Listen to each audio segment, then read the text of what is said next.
hukum tidak akan memberikan ketidakadilan kepada siapapun dan tidak akan melakukan kesalahan kepada siapapun. Keberadaan badan pengadilan dalam penyelesaian sengketa tanah tidak dapat menjamin keadilan bagi warga negaranya. Mengingat tingginya kasus sengketa yang tidak hanya persoalan tanah menjadikan lambatnya proses penyelesaian sengketa. Dengan dasar data dan fakta itu, kami kita berada pada strategi kontra dan menolak posisi perdebatan ini. Dewan Juri yang tepat untuk menjamin perdebatan kami agar tidak menjadi tontonan saja, melainkan menjadi tontonan. Kami pun menawarkan beberapa solusi yang lain. Lex niminim operatur inikum niminim fasit unjuriam. Hukum tidak akan memberikan ketidakadilan kepada siapapun dan tidak akan melakukan kesalahan kepada siapapun. Assalamualaikum warahmatullahi wabarakatuh. Salam sejahtera bagi kita semua. Salam Om Swastiastu, Namo Buddhaya, salam kebajikan. Dewan Juri penilai video debat yang terhormat, rekan-rekan pemerhati video debat hari ini. Perkenalkan, kami dari tim Aprodit, saya Wiwi Aldawiyah, selaku pembicara, pembuka, dan penyimpul, serta rekan saya Ulki Gaurun Miswah yang berada pada standing possession pihak pro, serta rekan saya Firman Nurdiansah yang berada pada standing possession pihak kontra. Dewan Juri yang terhormat, izinkan kami untuk memaparkan konstruksi berpikir argumentatif terhadap mosi debat pembentukan pengadilan khusus penyelesaian sengketa tanah di Indonesia.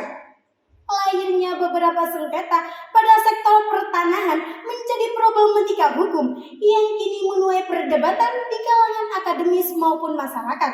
Sofyan Jalil sebagai Menteri Agraria dan Tata Ruang Kepala Badan Pertahanan Nasional menyatakan bahwa jumlah kasus sengketa tanah yang ada di BBN tercatat ada 8.959 kasus.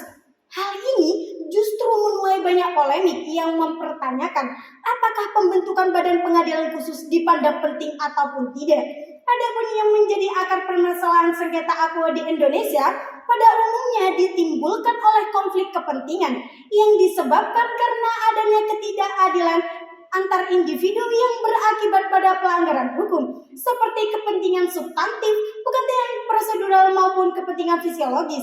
Jika mengutip pada pasal 33 ayat 1 Undang-Undang Dasar RI tahun 1945, pada pokoknya mengandung makna bahwa tanah adalah milik bangsa Indonesia yang didelegasikan kekuasaannya kepada negara untuk dijaga, dipergunakan, dan diselesaikan secara keadilan bila mana terdapat konflik antar warga negara maupun dengan negara. Dan dilansir dari kompas.com bahwa peradilan umum dalam penyelesaian sengketa aqua selama ini tidak mencerminkan adanya pelaksanaan yang optimal dan maksimal. Dikarenakan peradilan umum cenderung lamban dan memerlukan biaya yang cukup mahal, serta penyelesaian sengketa melalui peradilan umum juga tidak benar-benar sesuai dengan tatanan hukum positif karena cenderung mengabaikan nilai-nilai hukum dan hak warga negara. Dikarenakan ketidaksesuaian dengan kompetensi seorang hakim dalam bidang pertanahan. Hal ini yang menjadi kontroversi dalam melihat urgensi pembentukan badan pengadilan khusus pertanahan.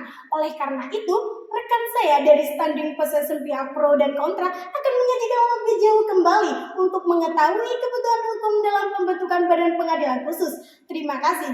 Profesor Mahfud MD dalam sebuah jurnal menyatakan bahwa keadilan sesungguhnya adalah milik Tuhan, namun berusaha untuk adil adalah tujuan dari seorang hakim. Dewan Juri dan pemerhati video debat yang terhormat, saya pembicara kedua akan menyampaikan argumentasi atas kesepakatan mosi kali ini. Merujuk pada filosofis Kronslaih Pancasila, sebagaimana yang diamanatkan pada sila kelima bahwa keadilan sosial bagi seluruh rakyat Indonesia. Sila ini menggambarkan begitu pentingnya social justice terkhusus dalam pelaksanaan praktik hukum di Indonesia. Oleh karena itu, keberadaan badan pengadilan dalam penyelesaian sengketa tanah hari ini tidak dapat menjamin keadilan bagi warga negaranya.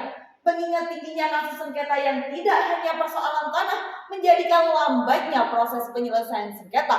Hal ini justru sangat mendiskreditkan makna keadilan dalam sila ini. Lebih jauh dari itu, UUD NRI tahun 1945 pasal 28H ayat 2 menegaskan bahwa setiap orang berhak mendapatkan kemudahan dan perlakuan khusus untuk memperoleh kesempatan dan manfaat yang sama guna mencapai persamaan dan keadilan. Pembentukan Badan Pengadilan Khusus ini pada hakikatnya sangat meringankan dan memudahkan bagi para pihak yang bersengketa karena nantinya hanya fokus pada bidang pertanahan dan tidak dipungut biaya apapun. Inilah rekomendasi yang kami tawarkan kepada kawanku tim kontra yang secara nyata lebih efektif daripada pengadilan umum. Seperti yang kita ketahui saat ini, bahwa penyelesaian sengketa AKO dilakukan melalui peradilan umum dan peradilan tata usaha negara. Kompetensi kedua peradilan tersebut jika dikaitkan dengan masalah pertanahan, ruang lingkup penanganannya hanya berkaitan dengan permasalahan kepemilihan dan hak-hak atas tanah saja. Sedangkan masalah-masalah konflik agraria memiliki ruang lingkup dan dampak yang jauh lebih luas dan jauh lebih besar. Inilah yang menjadi urgensi pembentukan pengadilan khusus ini dengan tujuan untuk mengurangi beban perkara yang ada dalam peradilan umum sehingga peradilan umum dapat fokus menangani kasus yang lain dan pengadilan khusus hanya menangani kasus sengketa AKO di Indonesia. Silakan. Dewan Juri yang terhormat, apakah nantinya dalam pembentukan pengadilan khusus sengketa tanah ini dapat menyelesaikan problematika yang ada saat ini? Dewan Juri yang terhormat, rupanya kawanku tim kontra terlalu menari-nari dalam kesesatan berpikirnya. Urgensi pengadilan khusus agraria dipertegas dalam pasal 5 ayat 1 TAP MPR nomor 9 tahun 2001 tentang pembaruan agraria dan pengelolaan sumber daya alam, bahwa urgensi pembentukan pengadilan khusus agraria merupakan upaya untuk menyelesaikan dan mengantisipasi konflik yang berkenaan dengan sumber daya agraria yang timbul selama ini dan di masa mendatang. Dengan ini kami sangat yakin bahwa pembentukan pengadilan khusus akan mempermudah dan dapat menyelesaikan sengketa AKO. Silahkan. Dewan Juri yang terhormat, jika kawanku tim pro mengagungkan pembentukan pengadilan khusus, lantas apakah yang menjadi pembeda antara pengadilan khusus dan peradilan umum yang saat ini yang telah mengatur secara komprehensif mengenai mekanisme penyelesaian sengketa AKO? Dewan Juri yang terhormat, dilansir dari kompas.com bahwa peradilan umum selama ini tidak optimal dalam penyelesaian sengketa tanah di Indonesia. Dikarenakan pengadilan umum dalam penyelesaian sengketa tanah selama ini cenderung lamban dan memerlukan biaya yang cukup mahal. Alasan inilah yang meyakinkan kepada kami bahwa peradilan khusus pertanahan sangat penting untuk disegerakan dibentuk agar masyarakat dapat menikmati proses penyelesaian sengketa secara optimal tanpa adanya penundaan. Dengan begitu, tidak ada alasan lagi kepada tim kontra untuk menolak mosi debat ini. Pembangunan pengadilan khusus ini sejatinya akan tetap berada pada naungan Mahkamah Agung. Dalam artian, akan ada controlling hierarki peradilan untuk mencegah adanya otoritarianisme dan pun pembiayaannya juga dibebankan terhadap lembaga peradilan di atasnya. Abdullah Syarif dalam bukunya Memutuskan Sengketa Tanah Melalui Pengadilan Khusus Pertanahan bahwa penyelesaian sengketa pertanahan di Indonesia memerlukan lembaga pengadilan khusus pertanahan agar dapat dihindari terjadinya putusan-putusan yang tumpang tindih dan saling kontradiksi, sehingga kurang menjamin adanya kepastian hukum yang berdasarkan keadilan bagi seluruh masyarakat. Oleh karena itu, kesepakatan kami dalam mosi perdebatan kali ini bukan lantas tidak menginginkan dan tidak percaya terhadap pengadilan umum yang ada saat ini, melainkan kami ingin menjadikan pengadilan khusus hanya fokus terhadap persoalan tanah dan tidak ada alasan lagi pembengkakan sengketa yang diajukan melalui peradilan umum. Atas dasar inilah, kami tetap sepakat untuk mendukung mosi ini dan mengajak rekan tim kontra untuk mengamini argumentasi logis dari kami. Sekian, terima kasih. Humanum higienis exo civitatem. Hukum tidak manusiakan bagi manusia yang tidak manusiawi. Dewan Juri yang terhormat, sejatinya kami pun mengamini perlunya suatu pembuaran hukum yang progresif, sebagaimana telah diagung-agungkan kawanku tim pro. Namun, tim pro lupa bahwa peradilan umum yang ada saat ini telah menjamin nilai keadilan, serta telah mengatur secara komprehensif mengenai mekanisme penyelesaian sengketa AKO. Oleh karena itu, saya sebagai pembicara kontra akan menyampaikan konstruksi berpikir ketidaksepakatan terhadap mosi perdebatan kali ini. Merujuk pada pasal 24 ayat 1 Undang-Undang Dasar NRI tahun 1945, di mana pada hakikatnya kekuasaan kehakiman merupakan kekuasaan negara yang merdeka untuk menyelenggarakan peradilan guna menegakkan hukum dan keadilan. Selanjutnya, dalam Undang-Undang Nomor 2 Tahun 1986 tentang Peradilan Umum yang merupakan lingkungan peradilan di bawah naungan Mahkamah Agung. Amanat dalam ketentuan ini telah memberikan kebebasan kepada hakim untuk memberikan keadilan kepada para pihak yang bersengketa tanpa tebang pilih. Atas dasar inilah kami tidak sepakat dengan pembentukan pengadilan khusus jika alasan utama yang diinginkan hanyalah ketidakadilan. Karena sejatinya pengadilan umum yang ada saat ini telah menjamin mekanisme penyelesaian sengketa tanah secara merata dan dapat diakses oleh siapapun. Silakan. Dewan juri yang terhormat, rupanya kawanku tim kontra terlalu fokus pada segala ketentuan yang ada tanpa pembaruan yang semestinya. Maka tunjukkan kepada kami mekanisme penyelesaian sengketa tanah selain melalui pengadilan umum. Dewan juri yang terhormat, selain melalui pengadilan umum, problematika sengketa tanah juga bisa diselesaikan di luar pengadilan. Salah satunya melalui mediasi. Secara garis besar, mekanismenya telah ditegaskan dalam pasal 6 Undang-Undang Nomor 30 Tahun 1999 bahwa pertama, pelaksanaannya didahului adanya proses negosiasi. Kedua, mediator yang ditunjuk pada prinsipnya adalah siapa saja boleh, asalkan disepakati oleh para pihak. Ketiga, mediator membantu para pihak untuk menyelesaikan sengketa mereka. Keempat, hasil akhir dari proses mediasi tersebut adalah kesepakatan yang tidak mempunyai kekuatan eksekutorial. Dan kelima, pelaksanaan kesepakatan tersebut dasarnya adalah etikat baik. Dipersilakan. Dewan juri yang terhormat, apakah tim kontra mampu menunjukkan data keberhasilan yang valid mengenai persentase penyelesaian sengketa tanah di Indonesia? Dewan juri yang terhormat, keterbatasan konsumsi literasi menjadikan seseorang lupa akan keberhasilan peradilan umum. Kementerian Agraria dan Badan Pertanahan Nasional mencatat 8.625 kasus sengketa dan konflik pertanahan pada tahun 2018 sampai tahun 2020.